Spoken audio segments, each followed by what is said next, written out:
Kutukan Ahok versus azab Munarman. Ya Tuhan tidak pernah tidur. Munarboy terancam hukuman mati. Panik. Dan percayalah, sebagai penutup, yang kalau Anda menjolimi saya, yang Anda lawan adalah Tuhan yang Maha Kuasa, Maha Esa. Dan saya akan buktikan satu persatu dipermalukan. Terima kasih. Kemudian dalam persidangan kemarin, Munarman juga merasa didolimi dan mendoakan agar yang memfitnah dirinya ini mendapatkan azab. Lah ini apa nggak salah? Jangan-jangan malah persidangan ini adalah bagian dari adab untuk Munarman atas perlakuannya selama ini. Ya kalau menurut saya yang didolimi selama ini itu bukan dia, tapi Ahok. Ahok dulu yang didolimi atas perilaku Munarman dan komplotannya itu. Benar gak? Dan sekarang semua yang mendolimi Ahok pun sudah mendapatkan balasannya satu persatu. Anehnya, satu persatu kelompok yang dulu berada di barisan untuk memasukkan Ahok ke penjara, kalau tidak bubar, ya orang-orangnya sekarang ada di sel. Kita harus meyakini kalau doa orang yang sedang dizolimi itu begitu cepat sampai ke Tuhan dan dikabulkan. Tetapi proses terkabulnya doa selalu melalui peristiwa atau lewat manusia juga. Ahok mungkin sekarang sedang tersenyum, doanya terjawab sudah. Satu persatu yang menzolimi dia sudah masuk penjara. Hari ini beberapa lembaga survei secara bersamaan mengeluarkan hasil survei politiknya. Yang sedang diangkat adalah calon-calon presiden di 2024 nanti. Sepertinya ada yang nggak sabar untuk melihat peta pertarungan ke depan. Dan ini juga akan jadi masalah karena bisa jadi pembangunan nanti nggak ada pengawasan yang ketat karena presidennya sudah sering masuk angin misalnya. Inilah masalah terbesar. Niatnya udah pasti ada di situ. Semua niat-niat baik itu harus terjaga secara baik. Insya Allah apabila semuanya berjalan dan sesuai dengan harapan, insya Allah apabila semuanya seperti apa yang kita harapkan, dukungan itu kan tidak bisa hanya datang daripada satu kelompok, termasuk satu institusi partai politik seperti NAS. Kita mengharapkan dukungan para pihak untuk anak-anak bangsa ini yang memenuhi kapasitas dan kapabilitas, ya kan, memimpin negeri ini. Nah, potensi ada, tapi ada proses hantaran. Nah, itu tugas bersama-sama. Indonesia jangan sampai bengong. Apalagi kalau sampai urusan pemimpin tertinggi, Indonesia kudu cerdas, waras, dan berkualitas. Stok pemimpin yang jujur, berintegritas, gak cuma ngomong doang. Kita banyak banget, tinggal pilih lalu dicek kinerjanya, diteliti bagaimana cara-cara dia menyelesaikan masalah di level daerah misalnya, diperiksa bagaimana gaya hidupnya, foya-foya duit negara atau enggak. Tinggal dicari informasi tentang bagaimana jati diri keindonesiaannya. Ini mesti clear, syarat-syarat ini mesti clear. Apakah ada jejak ia main mata?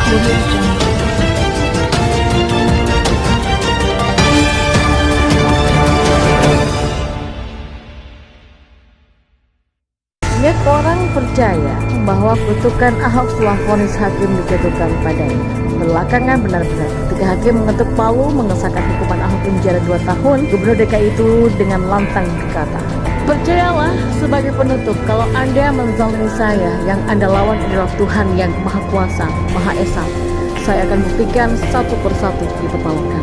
Terima kasih. Tanpa berniat menempuh jalur hukum banding, Ahok dengan tabah dan gentleman masuk kendaraan tahanan untuk membawanya ke LP Cipinang. Namun, dia dipindah ke rutan Makobrimob di Depok, Jawa Barat. Di sana pria yang ingin disebut sebagai dengan BTP itu menjalani proses hukuman dengan bersih. Tidak pernah mengambil cuti, bahkan ketika tiba masa bebas bersyarat itu pun ditolak.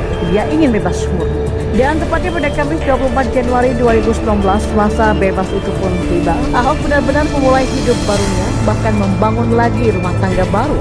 Karena pernikahan dengan istri pertamanya sudah kandas tak kala dia mendekam di rutan. Dan bagaikan dongeng, Ahok yang selama beberapa tahun sebelumnya sengaja distigma oleh kaum katun sebagai seburuk-buruknya makhluk justru mendapatkan anugerah kehormatan yang luar biasa dari negara. Dia yang ketika itu baru bergabung dengan PDIP diangkat Menteri BUMN Erick Thohir menjadi Komisaris Utama atau Komut PT Pertamina. Seperti diperkirakan, gelombang penolakan pun berlangsung. Dapat diduga aksi penolakan itu dimotori kaum Kaldrun yang merasa tertampar dengan jabatan baru dari Ahok yang bisa saja dianggap lebih besar dari sekedar Gubernur Jakarta Selatan. Sebab sebagai komut PT di Pertamina, area kerjanya mencakup Indonesia secara keseluruhan. Sementara para penolak yang berasal dari jajaran perusahaan plat merah itu dapat diduga merupakan oknum-oknum yang khawatir jika Ahok menutup habis lubang-lubang uang mereka menggerogoti uang negara. Akhirnya, segala protes dan penolakan itu berhenti dengan sendirinya. Kompas.com mencatat selama 19 bulan menjadi komut, Ahok melakukan berbagai gebrakan seperti mengubah aturan yang memungkinkan karyawan bisa menjadi bos di Pertamina sebagaimana dia lakukan di DKI Jakarta.